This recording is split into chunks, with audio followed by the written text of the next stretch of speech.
We are really proud and humbled to work with the City of Ottawa, and we think that this is going to be a big project for the Ottawans and the whole community. As a resident of Ottawa, I think it's exciting to see all of these international partners who have best practices on light rail projects coming together to really leave us a legacy that will be introduced in 2018, but that will continue to serve the population for years to come.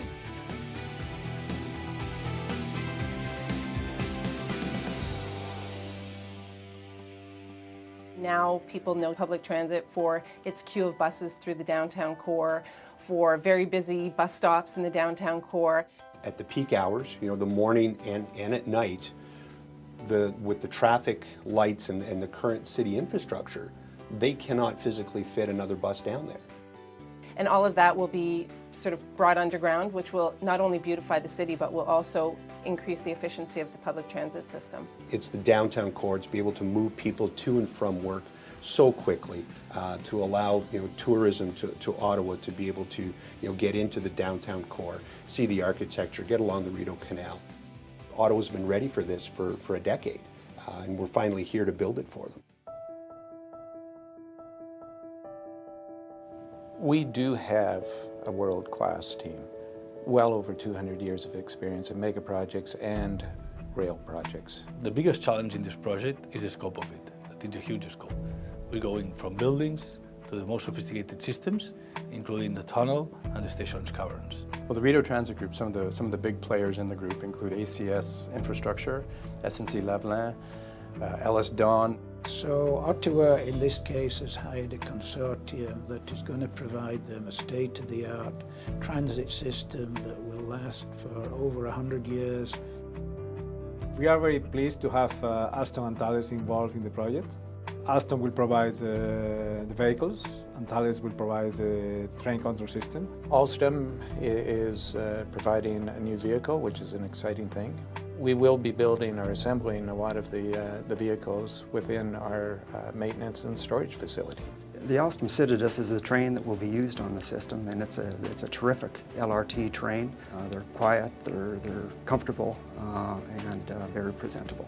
Because it's a low-floor vehicle, it will be very accessible. People will be able to get on and off very efficiently. Thales is one of the major suppliers on the project, and Thales will be providing the train control system. And so we're excited about having Thales on board. They have a proven track record internationally with train control systems. The whole system, the stations are going to have a lot of wood in them to make them feel very warm. As commuters use the Ottawa Light Rail and they travel from east to west, one of the things they'll notice is how well the stations integrate into the existing communities and landscapes.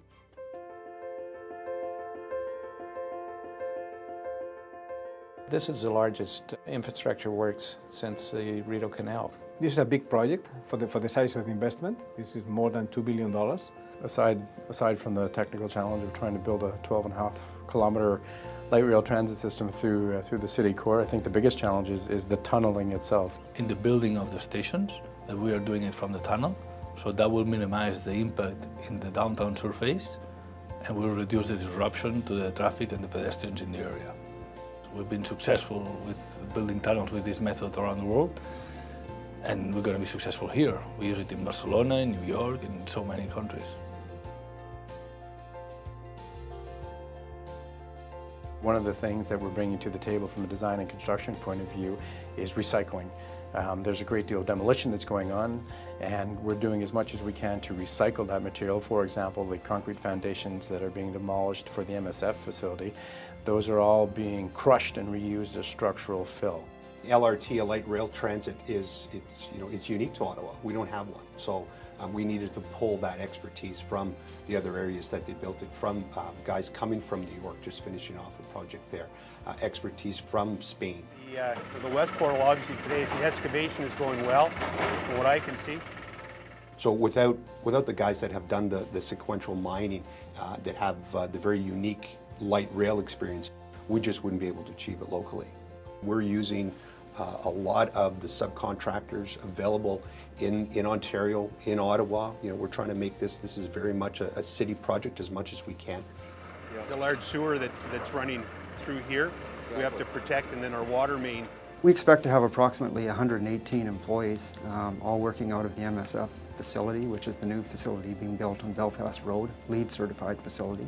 And that facility will have the latest in maintenance technology and maintenance equipment. One of the ways we know to best mitigate against the impacts of construction projects and large-scale projects is to keep people well informed, and so we're working alongside the city to ensure that citizens, future riders, and the communities are well informed about both the project, the construction aspects, as well as the final outcome, which is going to be a great LRT system in Ottawa. Without a doubt, there's going to be a great deal of excitement in all parties. The energy that you find in this company is phenomenal. Hard work, long hours, but you know, everybody has gelled very quickly. The relationship with the city is very much the same. There's absolutely an energy around this project that's unique. This was a fantastic project. It's one of the biggest projects, if not the biggest project that's ever been undertaken in Ottawa. It's a very humbling experience for us. It's a great honor to be involved in such a landmark project. And I'm sure the city and its citizens will also feel very proud to have a state-of-the-art transit system that they can show off to the rest of the country. After all, it's the nation's capital. Our work, our combined expertise, will benefit the citizens of Ottawa for generations to come.